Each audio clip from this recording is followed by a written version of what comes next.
अतीक अहमद के बेटे को लेकर अब जो खुलासा हुआ वो आपको हिला देगा, आपको झकझोर कर रख देगा। प्रशासन की नींद तो पहले ही उड़ा दी।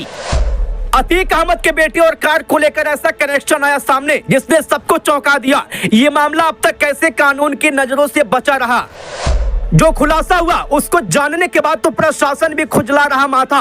अगर पहले पता चल जाता तो जो एक्शन हुआ उससे बड़ा एक्शन सरकार लेती। उमेश पाल कांड तो आपको याद ही होगा और याद होगा अतीक अहमद फैमिली का इससे कनेक्शन।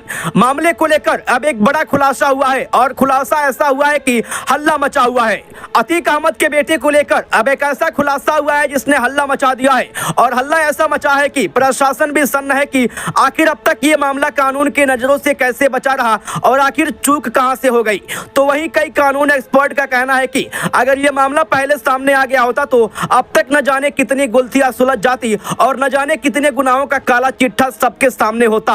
सूत्रों की माने तो उमेश पाल कांड में गिरफ्तार नफीस ने पूछताछ में बताया कि उमेश पाल हत्याकांड में इस्तेमाल हुई कार को माफिया अतीक अहमद का बेटा असद अपने पास ही रखता था, जिसकी वजह से नफीस ने क्रेटा कार 2019 में रुखसार के नाम ट्रांसफर कर दी थी।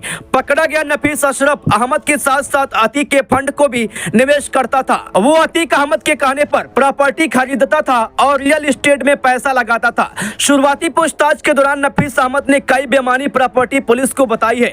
अशरफ अपने पैसों को नफीस के व्यापार में लगवाकर हिस्सा लेता था। नफीस की इट ऑन कॉर्नर में अशरफ 40% का पार्टनर था। ऐसे में प्रयागराज पुलिस नफीस को पुलिस कस्टडी रिमांड पर लेकर अतीक अशरफ के फंड की और भी जानकारी जुटाएगी। बताया गया है कि अतीक अहमद से साबरमती जेल में मिलवाने के लिए शाइस्ता और उसके बेटे को साबरमती जेल भेजने का पूरा इंतजाम नफीस करता था। फ्लाइट का टिकट, रास्ते में गाड़ी और होटल में रुकने का इंतजाम नफीस देखता था। बरेली जेल में बंद अशरफ के परिवार को भी मिलवाने के लिए भी नसीब ही गाड़ी और अन्य लॉजिस्टिक्स मुहैया कराता था। अतीक अहमद को नफीस तक कोई मैसेज या काम कहना होता तो बेटे को भेजे मैसेज में नफीस चच्चा कहकर ही लिखता था। बता दें कि 2 दिन पहले ही पुलिस और नफीस के बीच मुठभेड़ हुई थी। लखनऊ से प्रयागराज जाने के रास्ते में नवाबगंज थाना क्षेत्र के आमापुर में हुई मुठभेड़ में नफीस को गोली लग गई थी।